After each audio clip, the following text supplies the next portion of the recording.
जय श्री श्याम। आज हम डिस्कस करते हैं बीएससी फाइनल फिजिक्स के पेपर फर्स्ट के यूनिट 5 के लेक्चर नंबर 10 के बारे में। और आज हम डिस्कस करेंगे दृढ़ घूर्णी की तरंग समीकरण के बारे में। ठीक है, या भी दृढ़ घूर्णी की श्रोडिंगर समीकरण को क्या भी डेराइव करेंगे। देखो, इससे पहले वाले लेक्चर के अंदर हमने पढ़ा था भी दृढ़ घूर्णी क्या होता है या दृढ़ घूर्णक क्या होता है। भी कोई द्विपरमाणु का अणु के भी दृढ़ घूर्णक कहलाता है यदि वो द्विपरमाणु अणु किस कंडीशन का पालन करता हो। भी द्विपरमाणु का अणु के मध्य जो दोनों परमाणु होंगे, ठीक है, द्विपरमाणु को अणु के मध्य जो दोनों परमाणु होंगे वो एक क्या होंगे, भी निश्चित दूरी पे होंगे। ठीक है, और उनका जो द्रव्यमान केंद्र के सापेक्ष क्या है भी वो दोनों क्या हो भी स्वतंत्र रूप से क्या करते हो भी घूर्णन करते हो। ऐसी कंडीशन का पालन करने वाले द्विपरमाणु का अणु क्या कहलाते हैं भी दृढ़ घूर्णी कहलाते हैं। ठीक है, तो अब दृढ़ घूर्णी के कारण के अभी तरंग समीकरण ज्ञात करेंगे। ठीक है, अब ये बताता है भी दृढ़ घूर्णी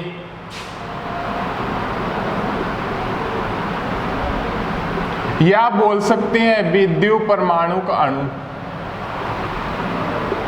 कंडीशन आपको पता है भी कोई द्विपरमाणु का अणु दृढ़ घूर्णी कहलाएगा जब उनके दोनों परमाणु क्या हो भी एक निश्चित दूरी पे हो और वो सेंटर ऑफ मास के भी उसका जो द्रव्यमान के अंदर होगा उसके क्या है भी चारों ओर क्या भी स्वतंत्र रूप से क्या करते हो भी घूर्णन करते हो। तो दृढ़ घूर्णी की दो गति होगी, एक तो स्थानांतरीय गति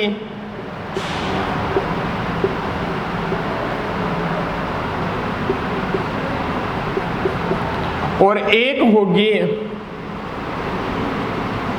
घूर्णन गति। ठीक है, कंपन गति भी हो सकती है, बट इस कंडीशन के अंदर हमारे पास जो प्रतिबंध लगा दिया गया भी जो दोनों परमाणु है ये है भी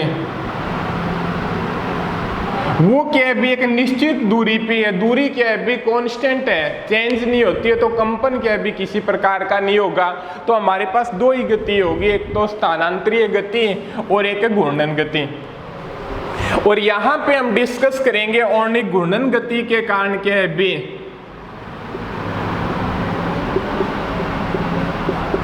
तरंग समीकरण क्या करेंगे भी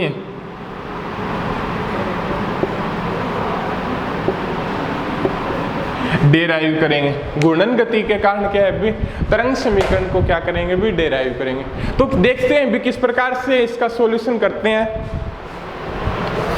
अब घूर्णन गति किस कंडीशन के अकॉर्डिंग उत्पन्न होगी। घूर्णन गति में क्या होता है भी जब दोनों परमाणु क्या हो द्विपरमाणु अणु के दोनों परमाणु क्या है भी अपने सेंटर ऑफ मास के अकॉर्डिंग क्या है भी उसके अक्ष के अकॉर्डिंग क्या करते हो भी घूर्णन करते हो, तो वहां से क्या होगी भी घूर्णन गति उत्पन्न होगी। अब घूर्णन गति की क्या है भी तरंग समीकरण को क्या करेंगे भी अब डेराइव करेंगे। तो देखिएगा भी किस प्रकार से तरंग समीकरण निकलेगी आपके सामने, उसके बारे में डिस्कस करते हैं।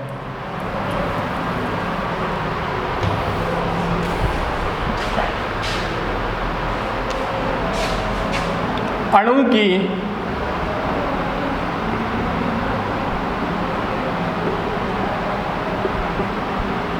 घूर्णन गति के लिए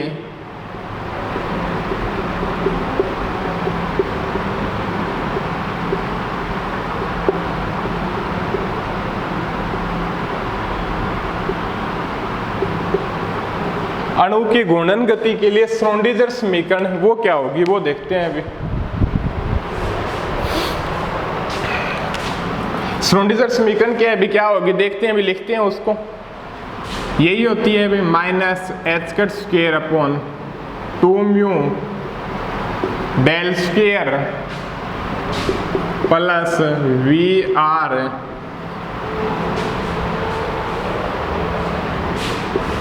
sign R theta phi equal to E R sine R theta phi. ये हो गई भी आपकी घूर्णन गति की समीकरण। ठीक है, वहां पे क्या होता है भी अपने सिंपल लिख दिया minus H cut square upon 2m plus V equal to sine और इक्वल टू क्या है, V E साइन। यही होता है H साइन इक्वल टू, ये क्या होता है H के बराबर होता है H sine equal to E sine, और H क्या कहलाता है यहाँ पे, हैमिल्टोनियन संकारक कहलाता है। उसके बारे में तो हमने पहले वाले लेक्चरों के अंदर डिस्कस किया था, बट इसको चेंज क्या किया है, अपने एक घूर्णन गति, रोटेशनल गति करता है, तो इसके लिए r थीटा फाई तीनों मान्य है भी, ठीक है भी। इस प्रकार से गति करेगा भी, तो r की वैल्यू भी होगी, थीटा की वैल्यू होगी, फाई की वैल्यू होगी भी गोलीय निर्देशांक के रूप में। और यहाँ पे जो एक म्यू फैक्टर चेंज किया है वो आपका म्यू क्या है भी, अणु का समानित द्रव्यमान है भी, मास होता है भी। वहाँ पे क्या होता है भी, एक सिंगल अणु लेते हैं, उसका भी कोई अणु गति करता है तो उसकी श्रोडिंगर समीकरण निकालते हैं, तो वहाँ पे मास होता है m। यहाँ पे द्विपरमाणु अणु की बात हो रही है, तो इसको द्विपरमाणु को एकल मास के रूप में लिख सकते हैं। कल वाले लेक्चर के अंदर हमने पढ़ा था भी m1 प्लस m2, ये क्या है भी, अणु का रेड्यूस मास या अणु का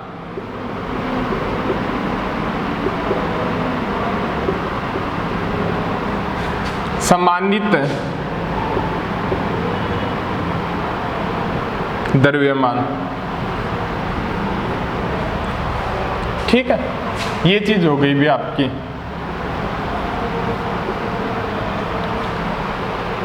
अब क्या भी, उसके बाद में एक चीज पर और भी डिस्कस करते हैं, और यहां पे ER क्या है भी,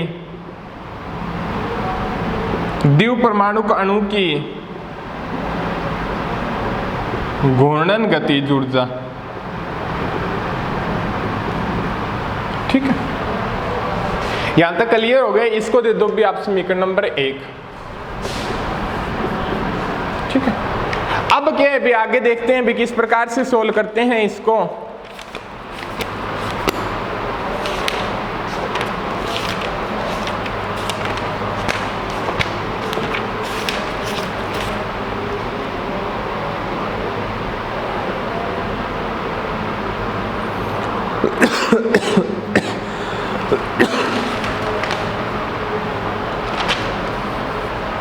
अब के भी इसको लिख दो गोलीय निर्देशांकों के पदों में श्रोडिंगर समीकरण। तो किस प्रकार से लिखेंगे इसको, गोलीय निर्देशांकों के रूप में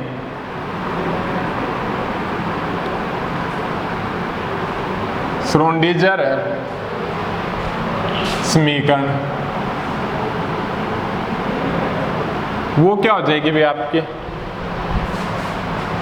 डेल वेक्टर की वैल्यू वहां पे तो क्या भी कर लिए अपॉन कर लिए x होता था, कर लिए अपॉन कर लिए y होता था, कर लिए अपॉन कर लिए z, इस प्रकार से लिखते थे।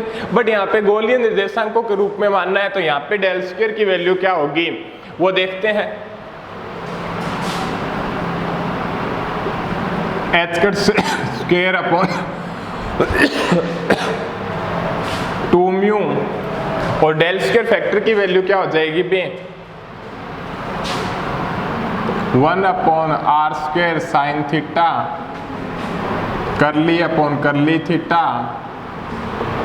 Sign theta, curly plus curly upon curly theta, और 1 upon r square sine square theta, curly square upon curly phi square.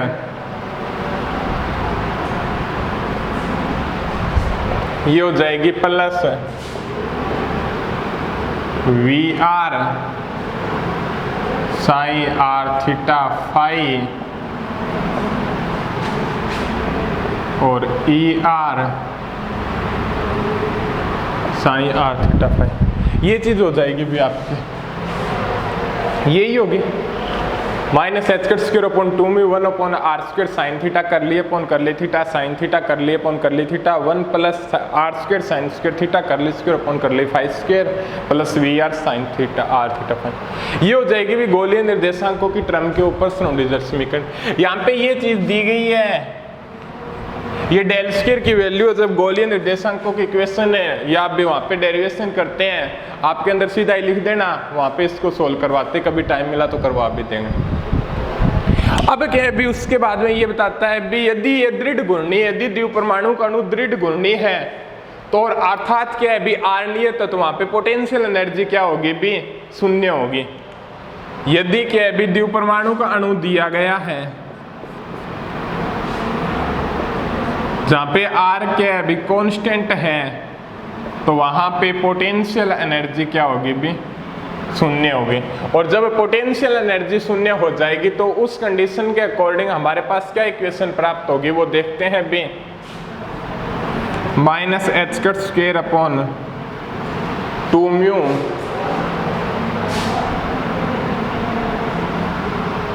One upon R square sine theta curly upon curly theta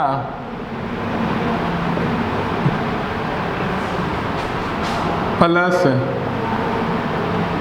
are square sine square theta दिखाई दे रहा होगा इधर की तरफ curly square upon curly phi square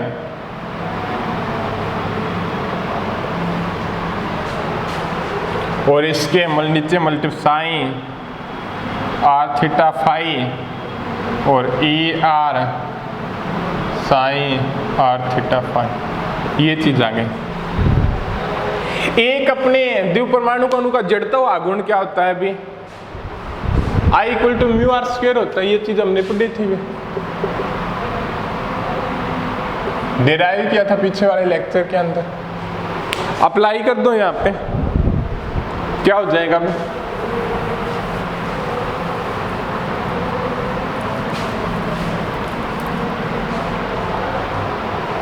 mu R square है, mu R square common आ जाएगा, आई हो जाएगा तो लिख सकते हैं भी अपने पास क्या इक्वेशन प्राप्त होगी I equal to h cut square 2i R square बाहर ले लेंगे दोनों में से, ठीक है। 2i आगे क्या लिखेंगे भी देखते हैं।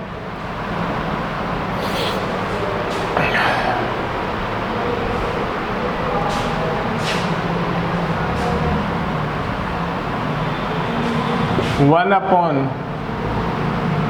Are square sine theta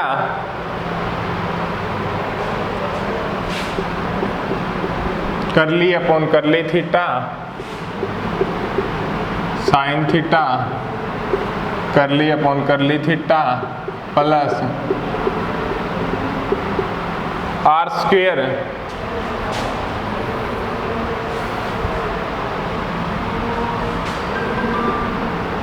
sine square theta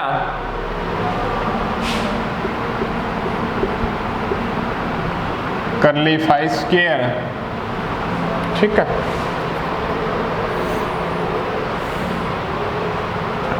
और यहां पे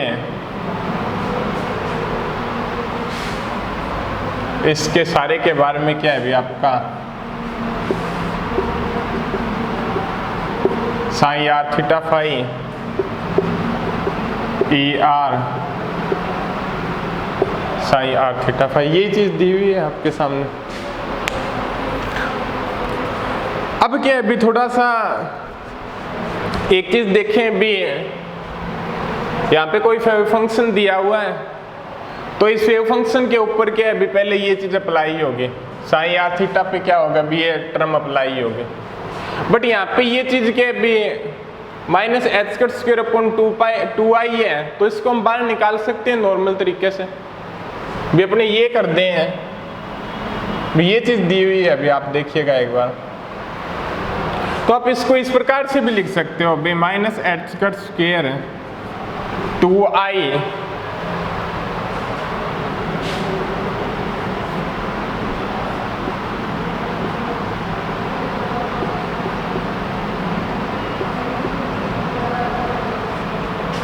sign theta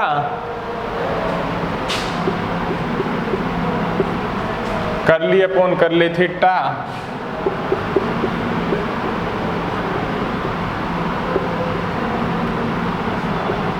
curly square upon curly phi square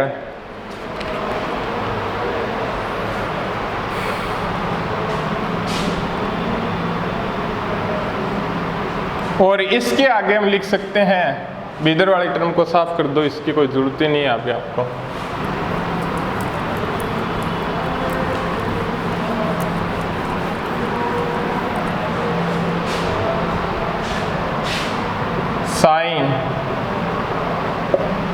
ठीक है, ये लिख सकते हैं दोनों एक ही चीज है। इसके बारे में तो ये चीज क्या है बे, ये दिया गया है अभी, पहले इसके ऊपर ये चीज अप्लाई होगी, इस फंक्शन के ऊपर ऑपरेटर अप्लाई होगा, ऑपरेटर वाली कंडीशन के अंदर आपको बताया भी था।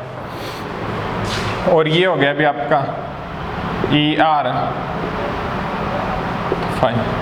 ठीक है, अब देखिएगा थोड़ा सा और सोल्व करें इसको। ये इधर वाली साइड ले आओ आप, तो ये क्या हो जाएगा अभी आपका 1/r² sin theta curly upon curly theta sin theta curly upon curly theta plus sin² theta curly square करली phi square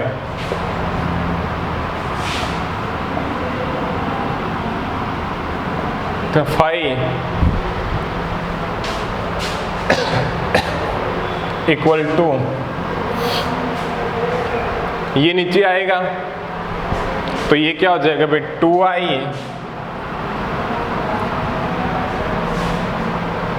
ER h² sine r theta phi और नेगेटिव साइन, ये चीज होगी भी आपके सामने।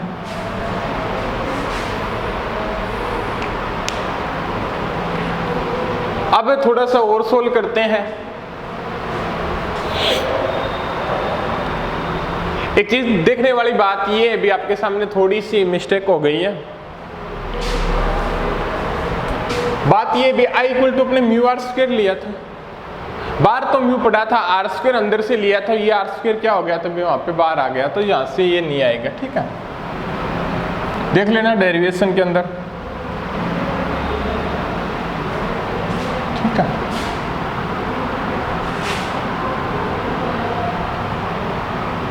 ये चीज आएगी आपके सामने। ठीक है, अब देखने वाली बात ये है भी थोड़ा सा इसके जो अपना जो वेव फंक्शन माना था गोलीय निर्देशांकों का, तो उसके अंदर कुछ चेंज कर सकते हैं। वो क्या चेंज होगा भी आपका,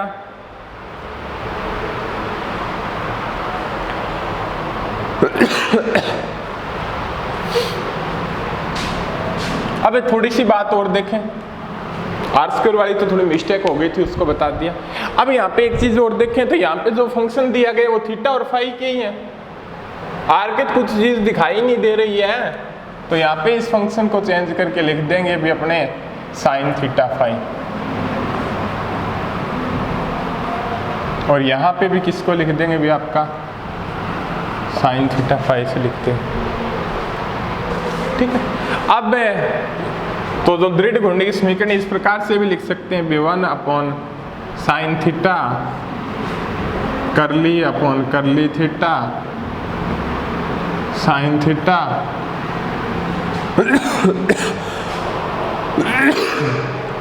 करली upon curly theta sine square theta curly square upon curly phi square theta phi plus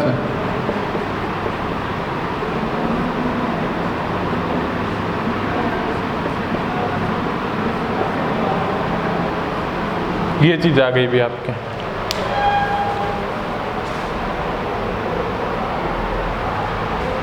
और ये जो इक्वेशन प्राप्त होती है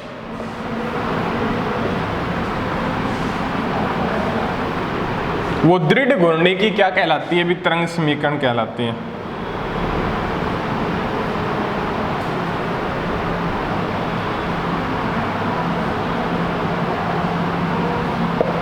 क्या कहलाती है भी आपकी दृढ़ घूर्णी की तरंग समीकरण।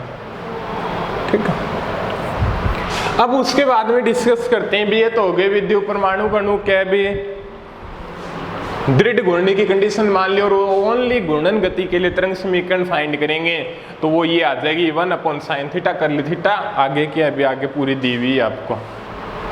ठीक है, अब दृढ़ घूर्णी के लिए समीकरण का हल फाइंड करेंगे भी, इस समीकरण का सॉल्यूशन क्या होगा भी, उसके बारे में अब चर्चा करते हैं। तो अगला देखिए टॉपिक,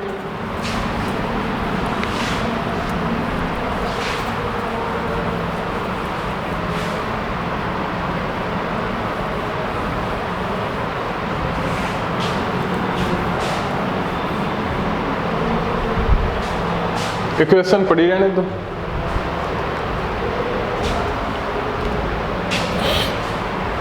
दृढ़ गुणने के लिए तरंग समीकरण का हल।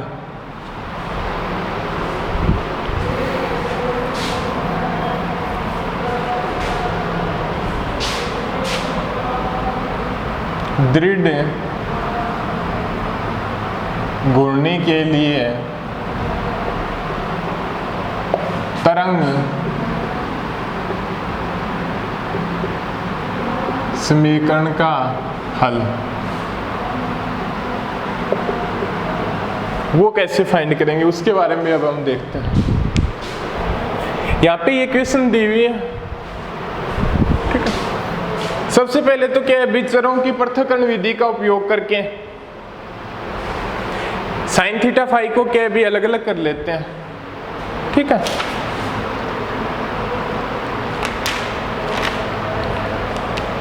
इसका सॉल्यूशन ज्ञात करना है, भी लिखेंगे विचरों की पृथक्करण विधि से। यहाँ पे साइन थीटा फाई दिया गया, भी उसको अलग अलग कर लेते हैं। किस प्रकार से लिख सकते हैं वो देखते हैं।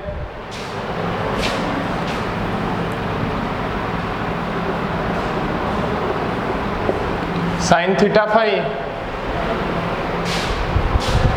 तो ये लिख सकते हैं भी अपने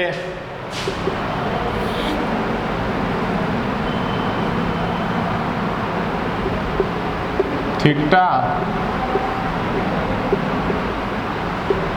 फाई डॉट प्रोडक्ट के रूप में, ठीक है। थीटा हो गया, फाई हो गया। इस प्रकार से क्या है भी इसको लिख सकते हैं। बेसाइन थीटा फाई क्या है, बेसाइन फंक्शन है थीटा और फाई का, तो अपने दो अलग अलग फंक्शन मान लिए, एक थीटा का फंक्शन मान लिया और एक फाई का फंक्शन मान लिया। वैल्यू पुट कर दो समीकरण के अंदर, चेंज करेंगे तो अपने पास क्या आ जाएगा भी वो देखते हैं। 1 upon sine theta curly upon curly theta sine theta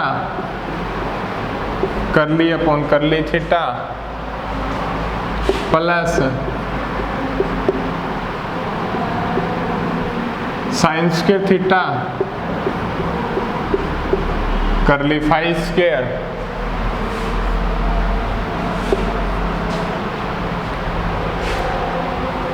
ये क्या हो जाएगा अभी,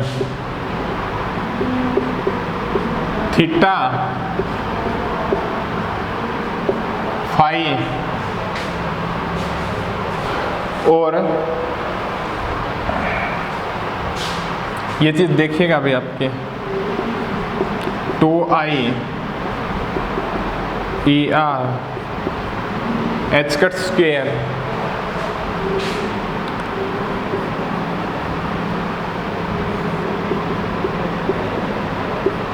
थीटा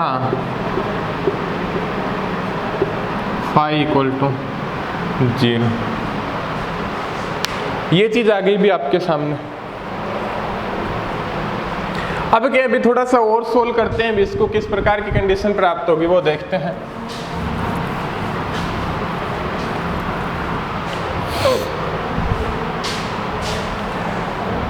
बे ये जो फंक्शन है इसके ऊपर ऑपरेटर अप्लाई होंगे, तो थोड़ा सा देखते हैं भी अपने पहले इसकी बात आ जाए भी स्टेप की, ठीक है। यहाँ पे नोट कर लेंगे, ये इसके ऊपर अप्लाई होगा, ठीक है। या तो एक टर्म बना के लिख लो और फिर देख लेना, और या फिर सीधा कर लो। चलो या एक टर्म बना के लिख देते हैं। क्या हो जाएगा अभी 1 upon sine theta curly upon curly theta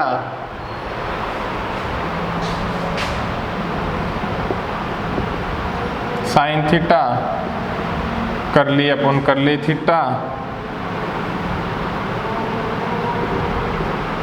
theta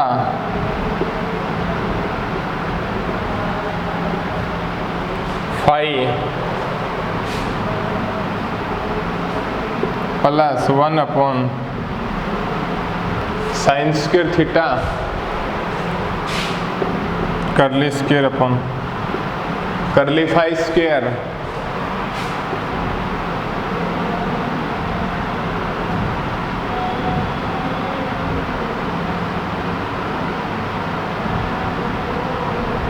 ये चीज आ गई plus 2i ER H cut square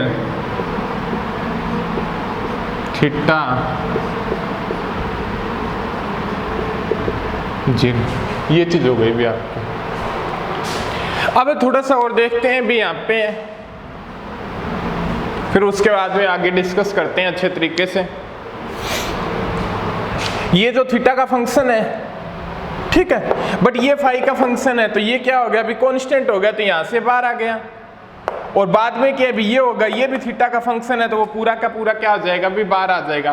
तो आपके सामने बाहर क्या आएगा अभी उसके बारे में देखते हैं। तो ये बाहर आ जाएगा अभी आपका, यही होगा साइन थीटा, कौन इसके अपेक्ष कांस्टेंट है, फिर अप्लाई होगा, फिर भी कांस्टेंट है, तो ये बाहर आ जाएगा। तो आपके पास क्या रहेगा अभी करली upon curly theta sine theta curly upon curly theta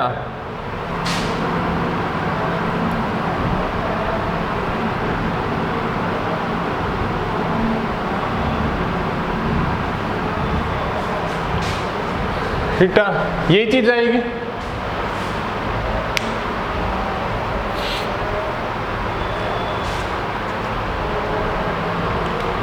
plus या तो ऊपर लिख दो, यहां से क्या आ जाएगा अभी फाई का फंक्शन दिया हुआ है, तो थीटा वाली चीज कांस्टेंट हो जाएगी।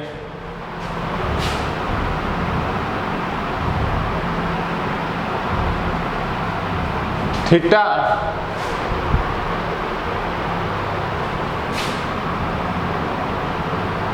साइन स्क्वायर थीटा और करली स्क्वायर करली फाई स्क्वायर, और ये चीज हो जाएगी प्लस 2 आइटा ER एच कट स्क्वायर